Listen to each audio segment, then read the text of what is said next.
Queridos, hoje nós temos o nosso quinto episódio da nossa última, melhor dizendo, o nosso quarto episódio da nossa quinta temporada e última temporada da série Quatro Olhares. Eu estava olhando, essa série está completando um ano exatamente agora em abril, e nós louvamos a Deus porque durante esse ano nós olhamos para a história de Jesus, sua vida, sua obra, aquilo que ele ensinou, com o olhar de Marcos, de Mateus, de Lucas e de João, uma espécie de harmonia dos evangelhos. Claro que não exaustiva, seria impossível, mas nas temporadas anteriores, falando sobre os princípios, os coadjuvantes da história de Jesus, os encontros que Jesus teve, os ensinos do Mestre, e agora com a paixão e glória do nosso Redentor. E hoje nós vamos juntos, nesse episódio número 4, agora pela manhã, e o episódio 5, à noite, falar sobre a traição do Redentor. Domingo passado nós falamos sobre a coreografia do Redentor e vimos que todos aqueles gestos que Jesus faz na segunda e na terça-feira da semana chamada da Paixão tinham um significado de juízo sobre aquele povo que havia sido chamado na antiga aliança, mas que tinha de alguma maneira desobedecido e sido rebelde ao chamado, ao pacto da aliança com o Senhor, e que agora, por esta rejeição, como diz o apóstolo João, veio para que é o seu, mas os seus não o receberam. Ele então a todos quanto o receberam, inclusive gentios, deu-lhes o poder de serem feitos filhos de Deus. Um dos equívocos é imaginar que este plano de Deus de abençoar todas as nações só começa a partir de Cristo e, portanto, a igreja seria um intervalo deste povo da aliança. Não, de fato não. Paulo diz que a igreja, formada por judeus e gentios, é o mistério que estiver oculto e que se revela plenamente em Cristo, mas que já estava presente, inclusive no chamado de Abraão, quando Deus diz: sai da tua terra, da tua parentela e vai para a terra que eu te mostrarei. Quem te abençoar será abençoado, quem te amaldiçoar será amaldiçoado, em ti serão benditas todas as nações da terra. O fato é que o povo tinha esquecido, se ensimesmado, se tornado um fim em si mesmo, achando que Deus era exclusivamente deles, e aí Deus julgou este povo. Ficou claro quando eles não conseguiram reconhecer o seu Filho Jesus Cristo como o Messias esperado, e então a salvação fica patentemente clara, ser um plano de Deus para todas as nações. Hoje, depois dessa coreografia da segunda e terça-feira, depois da entrada triunfal do Redentor no domingo chamado Domingo de Ramos, nós estamos, digamos assim, simbolicamente na quarta-feira da semana chamada da Paixão. E nessa quarta-feira, alguns episódios do que acontece são episódios nos bastidores.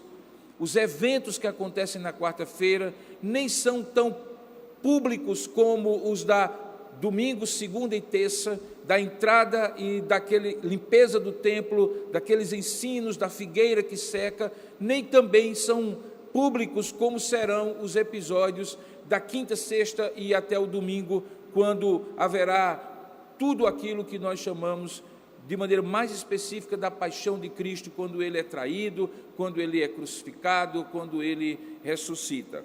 Hoje as coisas acontecem nos bastidores, e quando a gente pensa em bastidores, imediatamente a gente vem com a ideia de conspiração, né? Tem até uma expressão muito comum hoje, que é a expressão teorias da conspiração, que é mais ou menos aquela ideia ou aquele pensamento, aquela tendência que hoje se vê de maneira muito clara, das pessoas de maneira muito desconfiada ficarem procurando algum motivo por trás daquilo que acontece, algum tipo de jogo conjugado, combinado de fatos e eventos de várias pessoas envolvidas, no cenário às vezes global, que aponta para um determinado tipo de ação combinada, uma conspiração contra alguém, pode ser contra a igreja, contra uma determinada pessoa pública, contra um determinado pensamento ideológico e assim por diante.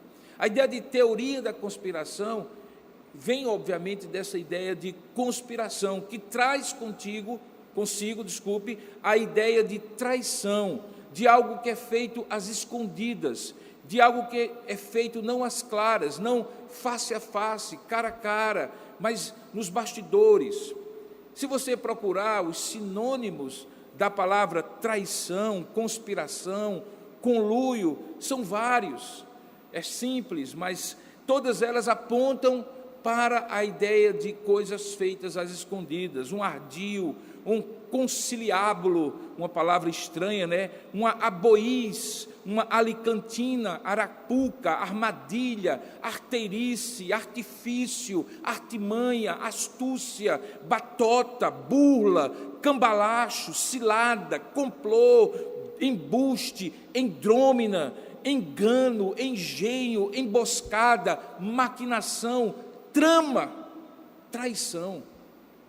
A quarta-feira da paixão é uma quarta de traição, mas não uma traição que já acontece, mas uma traição no sentido mais próprio, daquilo que é feito às escondidas. E para que a gente possa entender as duas dimensões da traição que foi feita contra Cristo, uma traição de dentro para fora do seu colégio apostólico, que tem na figura de Judas, o principal personagem, mas também uma traição de fora para dentro, um cambalacho, um conluio que foi feito de fora para dentro, e as pessoas principais são os principais sacerdotes, sumos sacerdotes, e aquelas pessoas que eram as autoridades religiosas daquele povo. Nós então teremos a base para esses dois episódios de hoje. Pela manhã, nós vamos entender como estes dois episódios estavam juntos. Não é que Judas fez uma coisa sem combinar com os principais sacerdotes, ou os principais sacerdotes fizeram algo sem contar com um insider, com alguém que estava por dentro, traindo Jesus também, e que era o que entregou Jesus de dentro para fora. Então nós vamos ver isso tudo, mas mais do que tudo, nós vamos ver hoje pela manhã e à noite, que toda essa traição, até mesmo na cronologia do que ela acontece, no tempo em que ela acontece, na verdade demonstram que Jesus é traído, mas o propósito do Pai se completa, se concretiza por meio dessa traição. Um dos mistérios da palavra de Deus é como coisas que são feitas de maneira maligna, pecados até, como é o caso aqui contra o Senhor Jesus Cristo, na verdade cooperam conjuntamente, são usados por Deus de maneira misteriosa, mas absolutamente soberana, para cumprir um propósito dele, para cumprir o plano dele. Então nós vamos ver isso a partir de três olhares: o olhar de Marcos, de Mateus e o olhar de Lucas. E para começar, eu convido você a abrir o texto de Marcos capítulo 14, verso 1 e 2.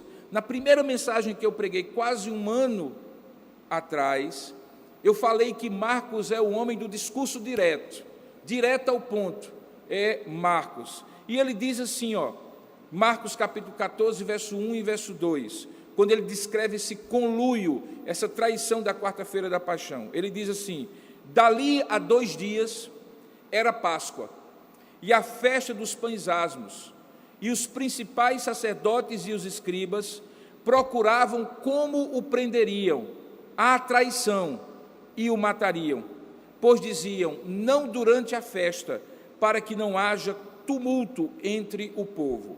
Veja como ele é muito sucinto, em 2 versículos apenas, ele fala que houve um conluio para prender e matar Jesus de maneira traiçoeira, à traição, mas que isso, na cabeça dos principais sacerdotes e escribas, não poderia acontecer durante a festa, para que não houvesse tumulto entre o povo. Jerusalém estava cheia naquela ocasião da festa da Páscoa.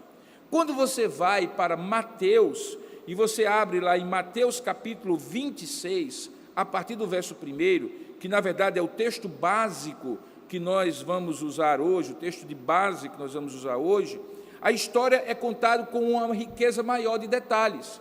O que Marcos conta em apenas 2 versículos, Mateus estende e coloca uma história no meio, que aparentemente não tem nada a ver, mas como nós iremos ver hoje à noite, tem tudo a ver, que é o momento em que uma mulher também chega diante de Jesus e faz um ato de adoração, quebrando um vaso de perfume cheio de precioso bálsamo para que aquilo seja uma honraria para o Senhor. Mas se você abrir agora, você verá que essa história está no meio, essa história da mulher está no meio daquilo que Mateus descreve no capítulo 26, verso 1, da traição da quarta-feira. Diz assim, Mateus 26, verso 1: tendo Jesus acabado todos esses ensinamentos, lembra, semana passada, esses ensinamentos se referiam inclusive àquele sermão escatológico que Jesus prega na esplanada do templo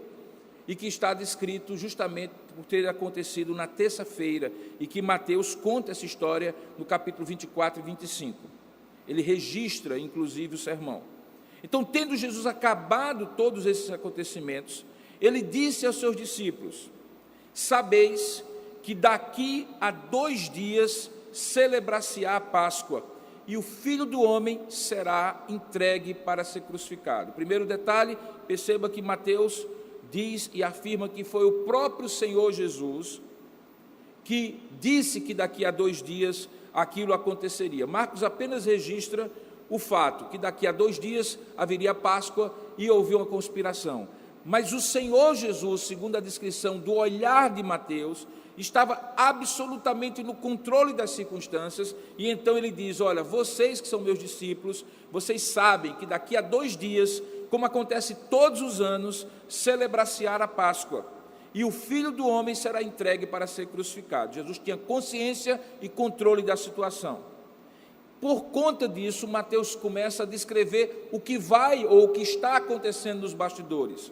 Jesus adverte só os seus discípulos, e aí a partir do verso 3, Mateus descreve: então, por conta daquela advertência, e para ficar claro que aquela advertência representava controle absoluto de Jesus sobre as circunstâncias, Mateus então descreve: então, os principais sacerdotes e os anciãos do povo se reuniram no palácio do sumo sacerdote chamado Caifás, e deliberaram prender Jesus à traição e matá-lo, mas diziam: não durante a festa, para que não haja tumulto entre o povo. Na descrição de Mateus, isso é interrompido pelo evento que acontece na casa de Simão o leproso, que acontece no verso seguinte, quando começa: ora, estando Jesus em Betânia, mas nós não vamos falar sobre isso agora, nós vamos pular para o versículo que diz assim: então um dos 12, localiza aí na sua Bíblia, então um dos 12, chamado Judas Iscariotes, no mesmo capítulo 26, um pouquinho depois que ele descreve a história da mulher, então um dos 12, chamado Judas Iscariotes, indo ter com os principais sacerdotes, propôs: que me quereis dar, se eu vulo entregarei? E eu vulo entregarei, melhor dizendo. E então lhe pagaram 30 moedas de prata. E desse momento em diante, buscava ele uma boa ocasião para o entregar. Veja que agora Mateus introduz que houve de fato não apenas uma conspiração de fora para dentro dos principais sacerdotes e autoridades religiosas contra Jesus, mas que isso foi feito um conluio, uma combinação com uma proposta que veio de dentro para fora. Sabe aquela história que juntou a fome com a vontade de comer? Pois é exatamente o que acontece aqui. Essa beligerância das autoridades religiosas já existia contra Jesus, mas havia um problema, na verdade um duplo problema. O povo externamente se revoltaria se ele fosse preso, principalmente numa festa como a Páscoa. Jesus arrastava multidões, é só lembrar a entrada triunfal no domingo. E havia um problema interno. O grupo de Jesus era fechado, eram 12 homens escolhidos a dedo, que já caminhavam com ele há 3 anos e meio a essa altura, que tinham sido resgatados de lugares absolutamente medíocres. Como eu usei na 2ª temporada, eles vieram do lixo para o luxo. Eram pescadores, eram homens, inclusive, rejeitados socialmente, mesmo que tivessem uma boa condição social, como era o caso de Mateus, que era coletor de impostos, boa condição financeira. Esses homens são tirados de uma vida absolutamente ordinária, sem muita graça, sem muito sentido, e Jesus os chama para ser discípulos, caminharem com Ele, seguirem-no, e ao mesmo tempo, em algum momento, separa-os dos demais discípulos, porque a essa altura eram centenas e milhares, e dá para eles uma ordem, um apostolado, uma missão, e discípulos se tornam apóstolos. Discípulo é aquele que vem e segue o mestre. Apóstolo é aquele que, tendo vindo e seguido o mestre, é enviado. A palavra apóstolo vem da origem grega enviar. Portanto, eles eram enviados, representantes, um grupo fechado. E obviamente que todos nós sabemos, a história mostra, que toda traição precisa ter um elemento interno, um conspirador interno, um traidor interno. E para aqueles homens até então, autoridades religiosas, essa figura não tinha aparecido. E então Mateus diz que esse, um dos 12, chamado Judas Iscariotes, tomou a iniciativa de ir até os principais sacerdotes e propôs a eles que eles lhe dessem algum tipo de recompensa financeira, e ele então entregaria de dentro para fora, e então a conspiração se tornaria uma realidade. Nós vamos ver o papel de Judas nessa conspiração hoje à noite, mas fica muito claro que ele já a partir de agora, veja o texto de Mateus, desse momento em diante, quando o acordo foi feito e Jesus foi vendido por Judas por 30 moedas de prata, buscava ele uma boa ocasião para o entregar. O texto de Lucas, capítulo 22, do verso 1 ao verso 16, verso 6, Lucas 22, 1 a 6, descreve também essa história muito interessante, porque ele é bem reduzido, mas ele diz assim, verso 1 de Lucas capítulo 22, eu estou lendo os 3 textos para você ter uma visão dos 3 olhares, aqui só são 3 olhares. Estava próxima a festa dos pães asmos, que é chamada Páscoa, uma festa colada na outra.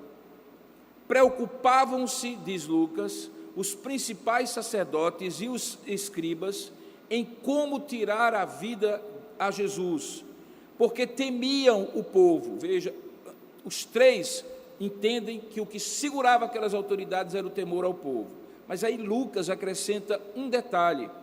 No verso 3 do capítulo 22, ele diz assim: ora, Satanás entrou em Judas, chamado Iscariotes, que era um dos 12. Aqui Lucas, então, introduz a ideia de que a conspiração de Judas não foi apenas algo do gênio humano, do seu caráter deturpado, distorcido, das suas fissuras de caráter, mas houve uma ação diabólica usando Judas. À noite a gente vai tentar entender como é a responsabilidade de Judas e qual é o limite da ação do diabo na vida dele, de tal maneira que, apesar do diabo ter entrado nele, Judas é responsabilizado diante de Deus pela traição. Mas isso é à noite. Então, aqui Lucas introduz que a ideia de traição não veio apenas da cabeça de Judas, mas veio por uma tentação, por uma possessão demoníaca de Judas por meio de Satanás. E por consequência, diz o verso 4, ele então foi entender-se.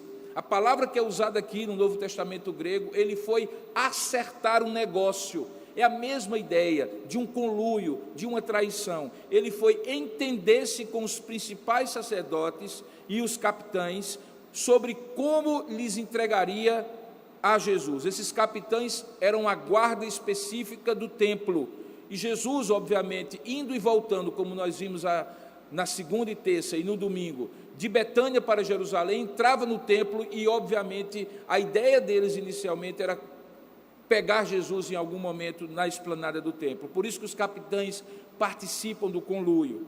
Ele foi entender-se, e diz o texto, eles se alegraram. Verso 5, então eles se alegraram e combinaram em lhe dar dinheiro. Lucas não diz quanto, Mateus disse que foram 30 moedas, e Judas concordou, e aí a mesma expressão de Lucas, de Mateus, acaba acontecendo agora em Lucas, e buscava uma boa ocasião de lhe entregar aos homens, porém sem tumulto. Bom, os textos estão lidos, fica muito claro o conluio de Judas e as principais autoridades. O que nós vamos ver nesta manhã é qual é o papel dos traidores de fora para dentro. Por que eles traíram Jesus? O que lhes motivava? O que eles tinham por objetivo? E como isso encaixou na tendência de um caráter fissurado, corrompido, de um apóstolo do grupo mais íntimo de Jesus, que eram os 12 apóstolos. Vamos orar e pedir a Deus que abra o nosso entendimento, fale com o nosso coração e traga ao nosso coração a sua palavra. Curva a sua cabeça aí onde você está e vamos falar com o Pai. Senhor, nosso Deus e nosso eterno Pai, nós oramos e agradecemos a Ti, ó Deus, nessa hora, pela Tua palavra tão rica, de tantos detalhes, de olhares diferentes, de homens que conviveram e viram ou relataram a partir daquilo que outros relataram para eles, os evangelistas. Que esse olhar de Marcos, Mateus e Lucas nos ajude nesta hora, debaixo da Tua iluminação do Teu Espírito, o mesmo Espírito que os inspirou a compreender a Tua palavra. Dilata o nosso entendimento, abre o nosso coração, para que não seja uma compreensão meramente racional, mas seja algo que realmente fale ao nosso coração e glorifique o nome do nosso Senhor Jesus Cristo na nossa vida. Fala conosco, Pai, nós oramos e agradecemos em nome e para a glória de Jesus. Amém e amém.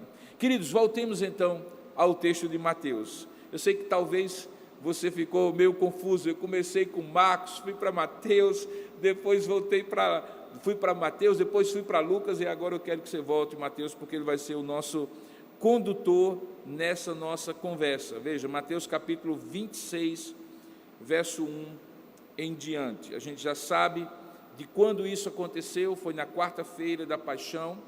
Lembre bem que quando nós falamos quarta-feira da Paixão, isso significa terça-feira à noite, a partir das 6 horas já é considerado na quarta-feira, porque os judeus contam assim o dia.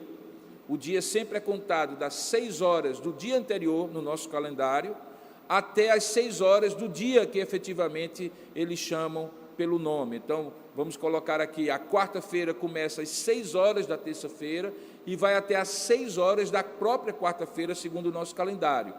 Então, nós não sabemos exatamente em que momento da terça-feira à noite, para o nosso calendário, que é quarta-feira, início do dia para eles, até a quarta-feira às 6 horas, isso tudo aconteceu, esse conluio foi combinado. Mas de uma coisa nós sabemos, é que ele não é novidade. Jesus sempre teve um embate direto, muito conturbado com as autoridades religiosas. Quando o texto diz em Mateus que os conspiradores eram os principais sacerdotes e os escribas, e também os anciãos do povo, provavelmente ele está usando um termo técnico que um judeu, lembra que o Evangelho não foi escrito para nós apenas no século 21, mas principalmente para aqueles do primeiro século, os leitores originais, os primeiros leitores. Muitos deles eram judeus. E então, quando alguém dizia, olha, os principais sacerdotes, os escribas e os anciãos do povo, eles entendiam de cara que essas 3 categorias representavam uma grande instituição, a maior de todas naquela época, chamada Sinédrio. Era a instituição semelhante a um Supremo Tribunal, e um tribunal que não apenas julgava questões jurídicas propriamente ditas, sociais, econômicas, como se fosse um tribunal de recursos últimos da justiça daquela época, mas também era um tribunal religioso, porque, obviamente, a religião e o sistema legal, o sistema econômico, o sistema social, tudo isso estava muito imbricado, muito envolvido, tudo muito misturado. Por quê? Porque nós estamos aqui refletindo uma realidade que vem desde quando Deus chama esse povo dar as leis para esse povo, leis essas que eram leis penais, sociais, não apenas religiosas, os 10 mandamentos, mas haviam códigos sanitários ambientais. Ali estava o início de uma nação, de um povo que se organiza de maneira social, econômica e política em torno da lei do Senhor, da centralidade de Deus como grande rei. Até mesmo os reis, como Saul, Davi, Salomão e os demais, eram representantes que governavam em nome do grande rei, que é Deus. Era uma teocracia, portanto. Aqui nós não temos mais a ideia de uma teocracia, porque eles estão no domínio dos romanos, depois de estarem no domínio dos gregos, depois de estarem no domínio dos persas, depois de estarem no domínio dos babilônicos. Mas, certamente, eles preservaram internamente, por isso, inclusive, depois nós vamos ver, Jesus é submetido a 2 julgamentos, um julgamento civil diante do procurador romano e um julgamento religioso diante dos sacerdotes do Sinédrio. Então, esse Sinédrio é, na verdade, o que essas 3 categorias de nomes, principais sacerdotes, que incluía o sumo sacerdote, os escribas, que eram os doutores da lei, e os anciãos do povo, que eram as pessoas que, escolhidas entre o povo, também representavam essa autoridade moral do povo na pessoa daqueles homens. Se você olhar direitinho, em Lucas capítulo 20, verso 1 e 2, há uma descrição desses 2 grupos. Se você olhar direitinho, você verá que Lucas capítulo 20, verso 1 e 2, tem essa descrição. Veja que diz assim: naqueles dias, lá em Lucas 20, 1 e 2, estando Jesus a ensinar o povo no templo e a evangelizar, sobrevieram os principais sacerdotes e os escribas, juntamente com os anciãos. Então, isto aqui é Sinédrio. Então, o Sinédrio está no centro dessa conspiração, e sempre esteve. Se você for para o início do Evangelho de João, é o Sinédrio que envia a João Batista, antecessor de Jesus, o arauto que o anuncia, 3 excursões de pessoas, representantes deles, para lhes perguntar: és tu o Messias ou haveremos de esperar outros? Porque naquela época, depois de 400 anos de silêncio profético, em que não se falava sobre o Messias, tinha apenas o que estava escrito na Antiga Aliança, nos livros da Antiga Aliança, aparece esse homem com a mensagem dizendo: o reino de Deus está próximo. Quando fala do reino, fala do rei, e o Messias seria o rei.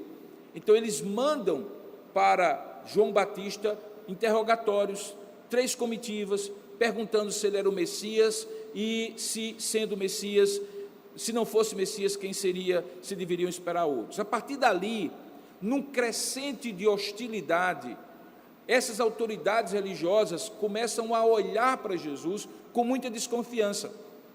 Jesus tinha um ensino que nós poderíamos chamar de heterodoxo.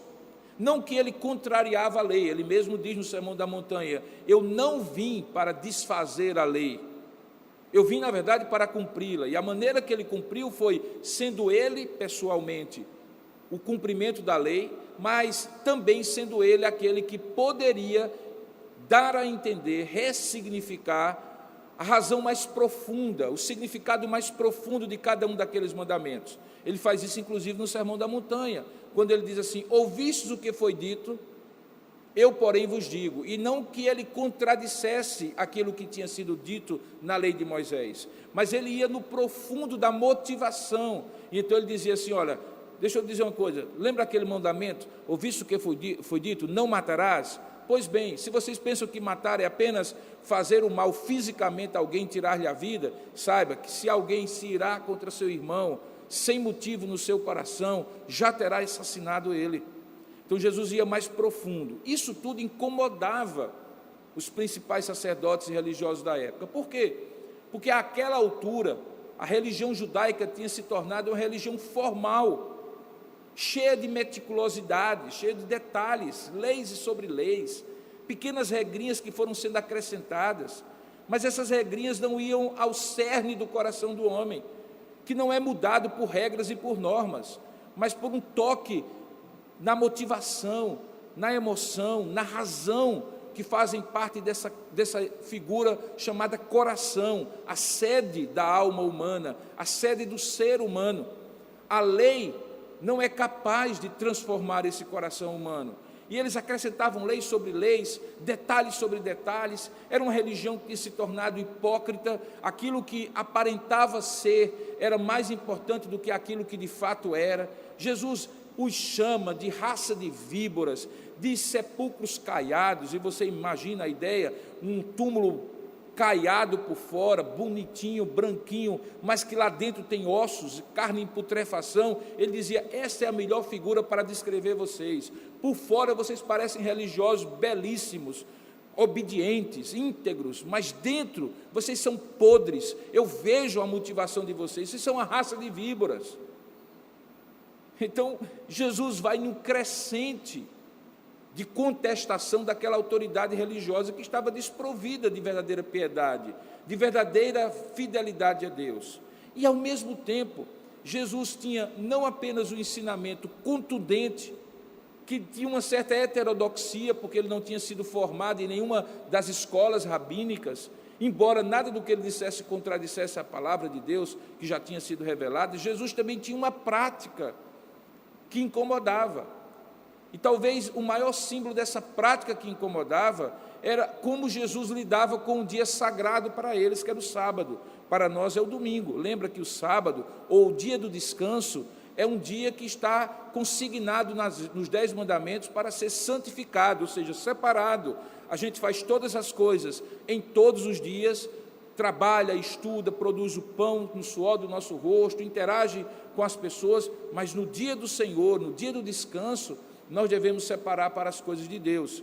Mas isso tinha se tornado um peso pela visão legalista, formal, estreita daqueles homens. Eles chegavam até a questionar que se alguém passasse um mal, algum animal precisasse ser socorrido, alguma necessidade premente precisasse ser feita, se acontecesse no dia do Senhor, nada podia ser feito. E Jesus vai quebrando esse paradigma. A máxima dele se torna que o sábado não é, o homem não foi feito para o sábado, mas o sábado foi feito para o homem. Portanto, o ser humano é mais importante do que a legalização, o legalismo daquelas normas. Isso tudo contrariava, chateava e assim por diante. Então, o plano de Jesus ser levado à morte já existia há muito tempo. Há vários textos. Marcos capítulo 3, verso 6, registra isso. No mesmo evangelho, no capítulo 11, verso 18, também já tinha início ali de conspiração. No capítulo 12, verso 7, verso 12, depois você pode olhar esses textos. E particularmente em Lucas, capítulo 19 e 47, e no capítulo 20 e 19. Esses dois eu vou ler, para você ver que isso que está acontecendo aqui, está acontecendo, mas é um crescente, é uma consumação, digamos assim, daqueles planos. Então, se você abrir aí em Lucas capítulo 19, verso 47, você vai ver como acontece isso, dito por Lucas antes disso de acontecer. Diz assim, olha, diariamente Jesus ensinava no templo, mas os principais sacerdotes, os escribas e os maiorais do povo, aqui é maiorais ou anciãos do povo, procuravam eliminá-lo. Contudo, não atinavam em como fazê-lo, porque todo o povo, ao ouvi-lo, ficava dominado por ele. Então, já havia esse conluio, Lucas diz isso. No segundo texto, no capítulo 20, verso 19, você vê novamente repetindo essa ideia de que havia um conluio, mas o povo era temido. Verso 19, naquela mesma hora, estou aqui no capítulo 20 de Lucas, naquela mesma hora, os escribas e os principais sacerdotes procuravam lançar-lhe as mãos, pois perceberam que, em referência a eles, dissera esta parábola, mas temiam o povo. A parábola era a parábola daqueles construtores, ou melhor dizendo, exatamente, a parábola dos construtores que Jesus, a parábola da vinha que Jesus tinha contado. Portanto, fica claro que quando nesse dia fatídico da quarta-feira, a vontade de comer e a fome, Judas e aqueles principais sacerdotes, enfim, chegaram a uma um plano, um ardil consumado, isso já tinha sido construído, estava sendo feito no imaginário, nos planos urdidos por aquele povo, e particularmente pelos principais sacerdotes. Então, o plano de levar Jesus à morte já existia há muito tempo. No entanto, perceba que há um detalhe que Mateus traz. Veja, os planos podem ser feitos, mas sempre precisará de alguém que lidere, de um instrumento concreto.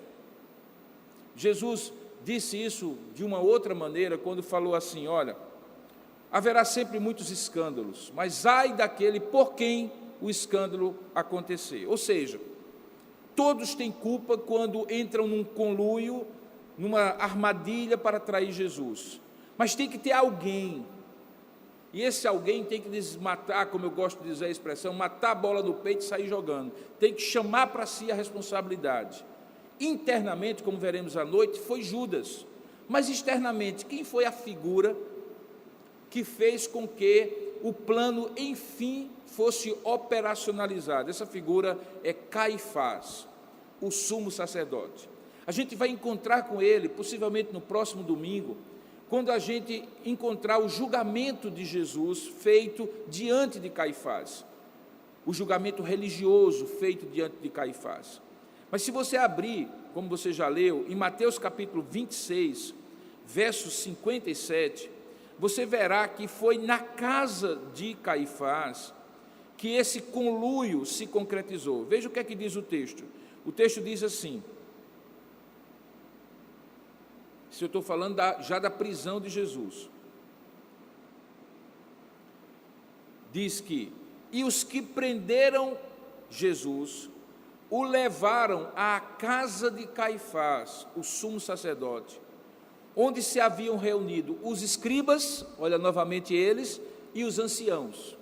Preste bem atenção, o sinédrio, na hora em que Jesus é preso, encontra com Jesus não no lugar da corte do sumo sacerdote. Havia um lugar dentro do templo, onde o sumo sacerdote, juntamente com os principais anciãos e escribas, se reuniam. Seria chamado de, digamos assim, o palácio do sinédrio, fazia parte da estrutura do grande templo em Jerusalém. Contígua, ou seja, ao lado, coladinho ali ao templo, havia a casa de Caifás. E é curioso que na hora em que Jesus é preso, inclusive à noite, você vai ver quando a gente falar sobre o Getsêmani, desde aquela época ninguém poderia ser preso à noite,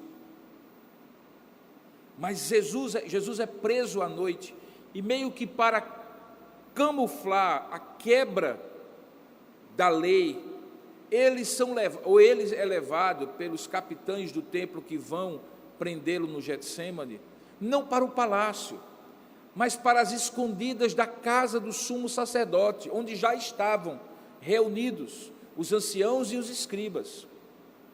A gente viu no texto de Mateus, também no capítulo 26, que é a esse que Judas procura. Veja, no capítulo 26, verso 3, diz que os principais sacerdotes e os anciãos do povo se reuniram no palácio do sumo sacerdote chamado Caifás, e lá deliberaram prender Jesus à traição e matá-lo, e é lá que Judas se encontra com eles. Então nós temos dois lugares diferentes. O conluio foi feito no palácio oficial do sacerdócio, do sumo sacerdócio. É lá que o acordo de Judas e Caifás é feito. As 30 moedas são pagas a Judas. Mas quando Jesus é preso, para escamotear, fazer as escuras, para que os romanos não tivessem um motivo para anular aquela prisão, segundo o direito romano, que proibia a prisão à noite, a não ser em caso de conspiração contra César, Jesus é levado para ser julgado na casa e não no palácio de Caifás. Esse detalhe é importante, porque primeiro coloca Caifás no meio do complô, como a grande mente que vai liderando aqueles conspiradores, traidores de Jesus, como também aquele que de maneira astuciosa dribla os detalhes da lei romana e da lei judaica, a ponto de quando Jesus tem o seu plano urdido, é feito no palácio, mas quando Jesus é efetivamente preso, é na casa que ele é recebido por Caifás e os principais sacerdotes. Portanto, a gente pode, sem dúvida alguma, concluir que a grande figura de fora para dentro, que durante todos esses anos do ministério de Jesus estava oculto em todos aqueles embates que os escribas, fariseus e saduceus tinham com Jesus, e que vai num crescente, até chegar naquele momento, era a figura de Caifás. E aqui, queridos, preste bem atenção no que eu vou dizer, porque aqui está o fundamento, a razão para que aquela beligerância, aquela animosidade se transformasse numa traição. Quem era Caifás? Caifás era o sumo sacerdote, o ápice, a pontinha da pirâmide sacerdotal e religiosa do povo. O sumo sacerdote começou com a figura de Arão, irmão de Moisés. É um dos 3 ofícios do Antigo Testamento. Há o rei, que depois é representado pelos monarcas mesmo, mas que aponta para a figura do governo de Deus. O rei está associado a governo, ao reino de Deus. Há a figura do profeta, que Deus chama no outro vértice desse triângulo, para ser a boca do povo. A ideia de profeta é a boca de Deus. Ele fala em nome de Deus. O rei governa, o profeta fala em nome de Deus para o povo. E o povo é representado diante deste rei pelo sacerdote, e particularmente pelo sumo sacerdote. O sacerdote é que ora do povo para Deus, o sacerdote é que oferece o sacrifício do povo para Deus. Ele representava a necessidade desse povo ser aceito por Deus, e por isso havia sacrifícios e todos aqueles rituais. Ele representava o ofício do intercessor, aquele que se condói com as dores do povo e apresenta diante de Deus os seus sacrifícios e as suas ofertas. Ora, preste bem atenção, porque você vai entender de maneira muito clara. Quando Caifás e Anás, porque naquela época havia a excrescência de terem 2 sumos sacerdotes, os historiadores dizem que um sucedeu o outro, mas esse um que sucedeu o outro só poderia suceder se o primeiro tivesse morrido. Mas como a coisa estava bem arranjada, houve um segundo sumo sacerdócio, enquanto o primeiro estava ainda vivo. E obviamente havia razões de poder, de prestígio, de vaidade e de dinheiro envolvido aí. Infelizmente, quando o poder e o dinheiro se misturam com a religião, você tem os piores crimes, porque são crimes feitos supostamente para a glória de Deus, e que na verdade são feitos para a desonra de Deus, como é o caso máximo da vida de Jesus Cristo e da morte de Jesus Cristo. Ora, se Jesus começa num crescente, contestar todo esse sistema, se Jesus começa a contestar a maneira como essa religião tem se tornado formal, hipócrita e destituída de verdadeira espiritualidade, a quem ele atingia? Certamente ele atingia o escriba da lei, que tinha se tornado legalista, que fazia questão de tio e de iota, as letras menores, de tal maneira que era meticuloso. Certamente ele questionava as autoridades religiosas que vinham do povo, os anciãos, porque eventualmente eles não tinham uma verdadeira espiritualidade, mas acima de tudo ele questionava o topo, o ápice da pirâmide. Jesus era o concorrente direto do sumo sacerdote Caifás. Caifás identificou isso logo no início e foi batendo, minando, contestando, enviando embaixadores, enviando embaixadas, comissões, para que questionassem Jesus, e o efeito foi o contrário. Quanto mais batiam em Jesus, mais a popularidade dele crescia. Chega um ponto em que eles não têm o que fazer, porque o povo todo, segundo o texto que nós estamos falando, estava não somente admirado, mas dominado pela prédica coerente, íntegra, verdadeira e espiritual de Jesus, que contrastava com aquela formalidade lá de Jerusalém. Era o outsider, o que veio de fora do sistema, o contestador, o que não fazia parte daquilo tudo, e o povo via nele, galvanizava nele toda a expectativa de que ele seria o Messias, e ele era o Messias, e os seus discípulos tinham visto ele afirmar em vários momentos. Caifás então entendeu que a única maneira de resolver o problema de um inimigo com quem ele não podia concorrer era matá-lo. A solução que todos os tiranos, todos os homens cheios de poder, de vaidade, sem nenhum tipo de verdadeira humildade, como uma autoridade constituída por Deus deve ter, imaginam ser a solução. Quando você não consegue suprimir o inimigo pela coerência da sua posição, dos seus propostas, do seu discurso, a ideia é mata o inimigo. Você então acaba o problema. Caifás, portanto, tinha essa ideia de Jesus como inimigo político, um inimigo religioso. No entanto, queridos, preste bem atenção, compreendendo que Deus estava no controle de todas as coisas. Se você for para Mateus capítulo 26, lá no finalzinho, há uma coisa interessante. Eu mencionei para você que no versículo 57, quando Jesus foi preso, ele foi levado à casa de Caifás. Mas veja, no versículo 56, o versículo anterior, uma expressão que está na primeira parte da frase. Quando Jesus é preso e é levado, Mateus, capítulo 26, verso 56, faz o segundo comentário. Tudo isto, porém, aconteceu para que se cumprisse as escrituras dos profetas. Então, aqui tenho eu, um Caifás, que identifica em Jesus uma ameaça política religiosa, que resolve levar todo o sinédrio com ele, conspirando ao longo de todo o ministério, mas chegando a esse ápice de resolver prendê-lo, contando com o apoio interno e o conluio interno de Judas Iscariotes, discípulo e apóstolo de Jesus.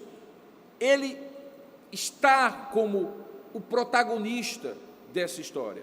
Porém, queridos, isso é o que é belo nessa paixão e glória, é que nada que está acontecendo nesta dimensão horizontal, que os olhos podem ver, que a gente chama de realidade, de história, acontece aqui ou em qualquer outro momento sem que um outro enredo, um outro roteiro, ou como diz o texto aqui, um outro cumprimento, uma outra história, a história da redenção, a história que Deus escreve, ou que escreveu antes da fundação do mundo, e que nós chamamos na teologia de o eterno decreto de Deus, estivesse acontecendo. Ele está acontecendo, enquanto os fatos aqui embaixo estão desenrolando.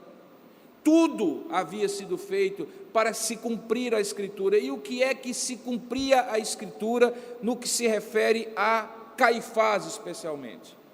E eis aqui a maravilha, é que Jesus Cristo vem como rei, vem como profeta, mas também vem como sumo sacerdote da nossa confissão. Aquilo que Arão prefigurava e todos os sacerdotes prefiguravam, em Jesus se transformou ou se tornou em plenitude de cumprimento. O escritor aos Hebreus diz isso, ele diz assim: olha, o sumo sacerdote precisa ser homem, mas ao ser homem, ele também tem suas fraquezas e pecados, e antes dele interceder pelo povo e oferecer sacrifícios e ofertas pelos pecados do povo, ele primeiro precisa se purificar e oferecer sacrifícios.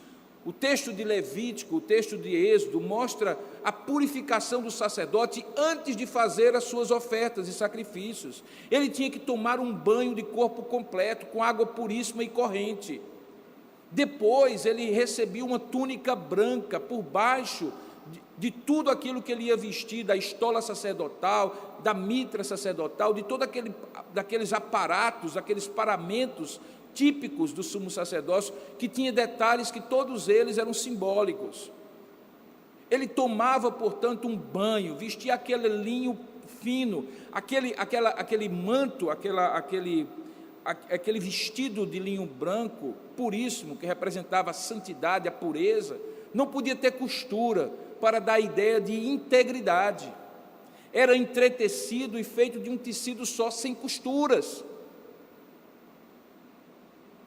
Depois dali, ele tinha, no ato de ser ordenado sumo sacerdote, colocado no lóbulo da sua orelha direita, no polegar da sua mão direita e no dedão do seu pé direito, gotas de sangue de um cordeiro sacrificado, que representava que o seu ouvir, o seu agir e o seu caminhar deveriam ser cobertos pelo sangue do cordeiro, aquele mesmo que havia sido derramado e colocado nos umbrais da porta, que significa remissão.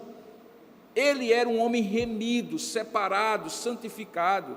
Sobre essas gotículas de sangue, ele também recebia a unção de um azeite finíssimo, de 7 vezes depurado, que representava o poder, a comissão, a autoridade, a unção sacerdotal, que também era colocado para que tudo aquilo que ele ouvisse, fizesse, por onde ele caminhasse, ele estivesse caminhando, vivendo, vivenciando e ouvindo de maneira separada dos demais mortais. Tudo isso era símbolo, mas o grande problema é que ele era um homem pecador. O sumo sacerdote era um homem pecador que tinha sido separado por Deus para representar de maneira parcial, de maneira provisória, aquele grande sumo sacerdote que agora o escritor aos Hebreus diz: Cristo, porém, mesmo sendo homem, não teve pecado. Portanto, ele não fez o sacrifício que fez como cordeiro, sendo sacerdote e oferta ao mesmo tempo, por si. Ele fez pelo povo, é o sacrifício perfeito. Ele é o sumo sacerdote perfeito, porque apesar de homem, ele não tem pecado. Então, a grande razão para que todo aquele ódio viesse de Caifás, não era apenas uma razão religiosa, política. Espiritualmente, Deus suscita no coração daquele homem e usa Satanás por meio de Judas, para que um sumo sacerdote, destituído de poder e de autoridade, formalista, legalista, hipócrita, corrupto, olhasse para o verdadeiro sumo sacerdote da nossa confissão, Jesus Cristo, como inimigo.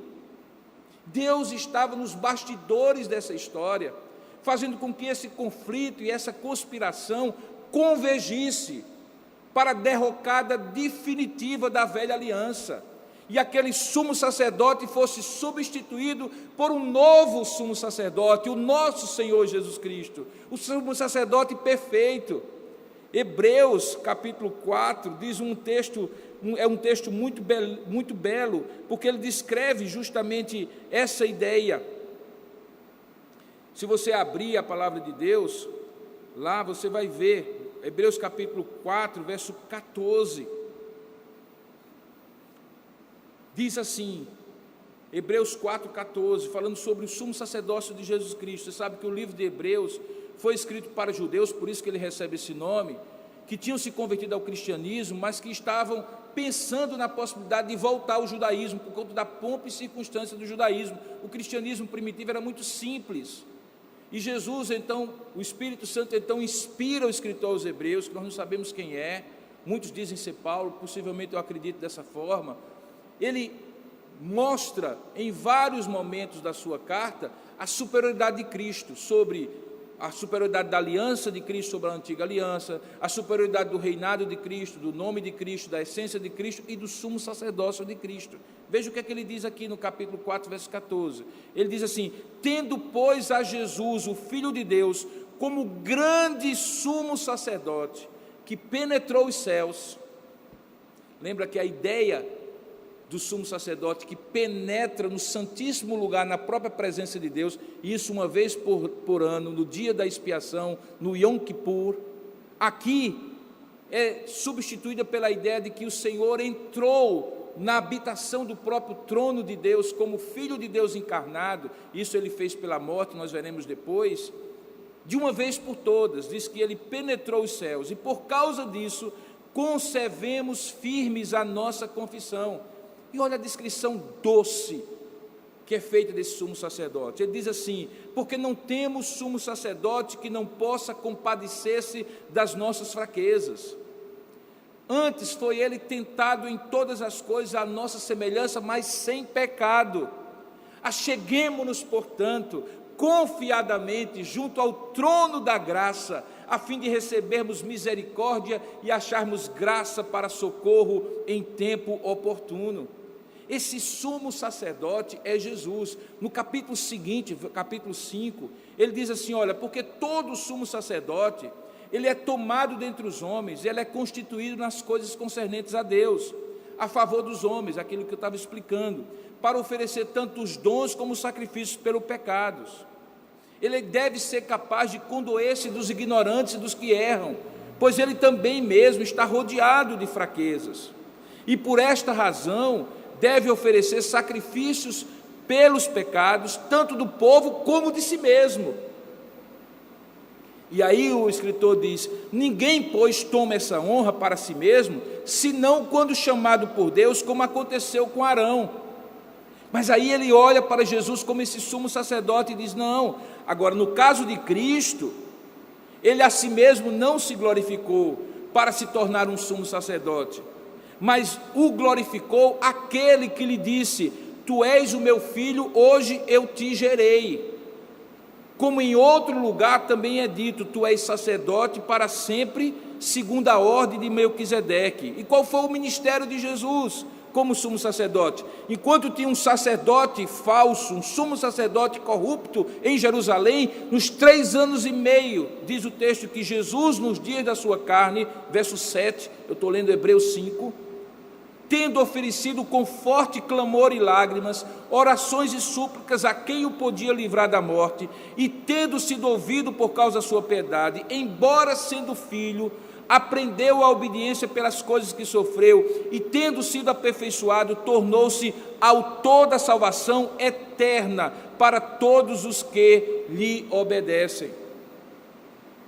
Perceba então que Caifás olha com o seu olhar de político religioso, arguto, sagaz, corrupto, e olha para Jesus e diz assim: ali está o meu concorrente, eu não estou conseguindo ganhar essa batalha pelas mentes e corações do povo, eu tenho que matá-lo. Ele faz todo o conluio, conta com Judas como um insider que vai entregar Jesus, mas coitado, Anás e Caifás, principalmente Caifás, não imagina que Jesus é mais do que uma ameaça política e religiosa para ele. Jesus é o sumo sacerdote que está prestes a oferecer o único sacrifício da sua própria vida, como o Cordeiro de Deus que tira o pecado do mundo,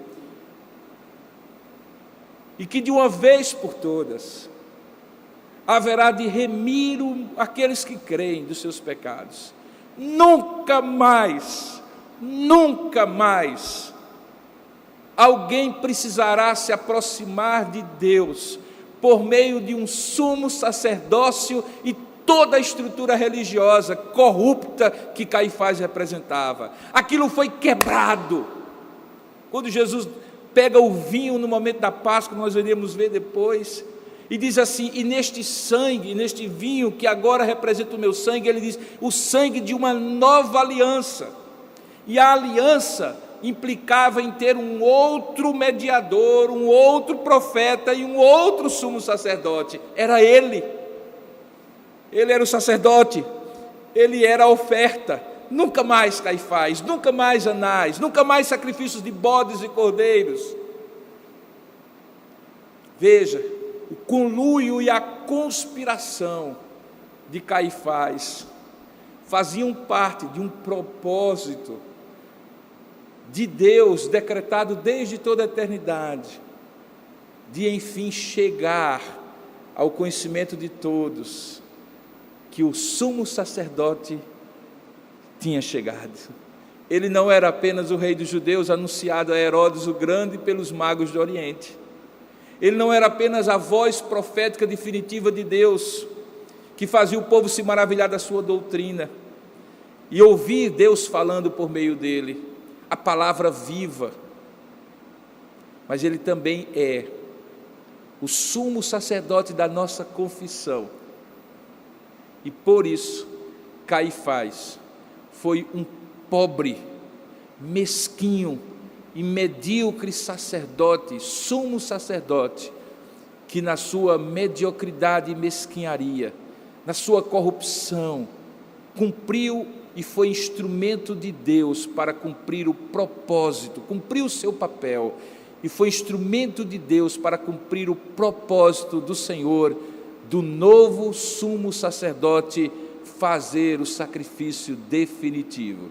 O que é que isso me leva a concluir? Isso me leva a concluir que toda conspiração humana não foge ao controle de Deus, e que toda conspiração humana cumpre um propósito de Deus, sem tirar dos conspiradores a responsabilidade moral de se terem disposto àquele papel abjeto de conspiradores. Deus responsabiliza o homem, ainda que cumpra o seu papel por meio deste homem, livre moralmente para fazer aquilo que ele não deveria fazer. Bom, queridos, eu sei que essa história é a história da redenção. Era Jesus que estava ali para cumprir o papel. Mas é curioso, né? Que a gente pode pegar essa história e transportar para a nossa vida em vários momentos e perceber, como diz Paulo escrevendo aos Romanos no capítulo 8, que todas as coisas cooperam para o bem daqueles que amam a Deus e que também são chamados por esse mesmo propósito.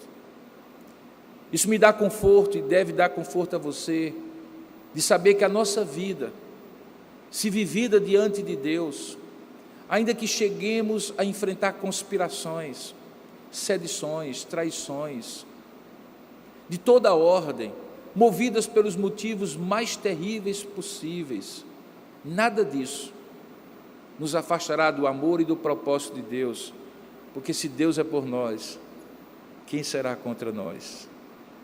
Algumas vezes a gente pensa que Deus nos livrará das traições, e Ele livra, das conspirações, Ele livra, mas algumas vezes, como aconteceu com Jesus e pode acontecer com qualquer um de nós, a conspiração e a traição são levados a cabo, e nós sofremos as consequências, mas jamais sem o cumprimento da vontade e do propósito de Deus na nossa vida.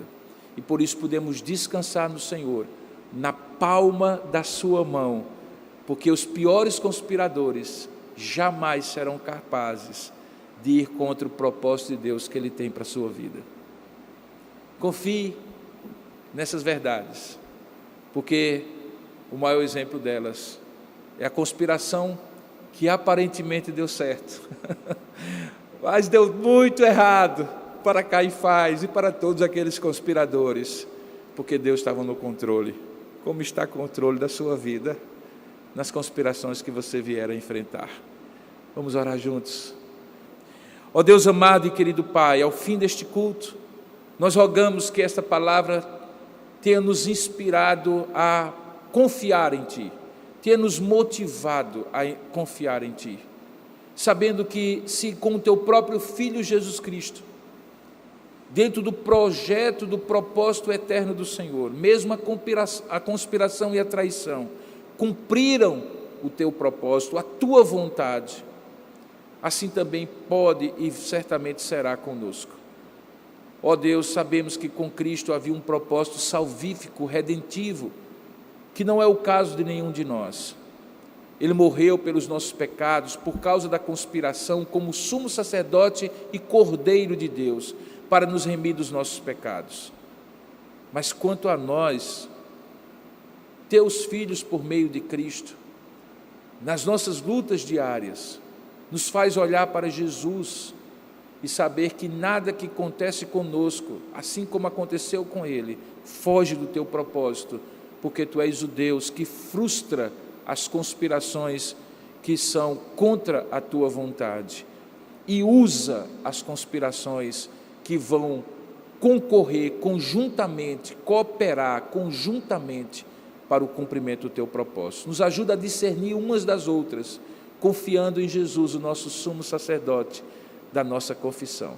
Abençoa o restante do nosso dia, abençoa agora nós que vamos estudar um pouco mais a tua palavra na escola bíblica dominical, e traga-nos à noite para continuar te adorando. Ser com cada um em cada lugar em que está agora, e abençoa com a bênção do Deus triuno, Pai, Filho e Espírito Santo.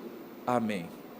Que a graça do nosso Senhor e Salvador Jesus Cristo, o amor do nosso Deus e bendito Pai, o poder, a comunhão e a consolação do Espírito Santo de Deus repouse sobre sua vida, meu irmão, minha irmã, sobre a sua família e todo o povo de Deus na face da terra, desde agora e para todo o sempre. Amém e amém.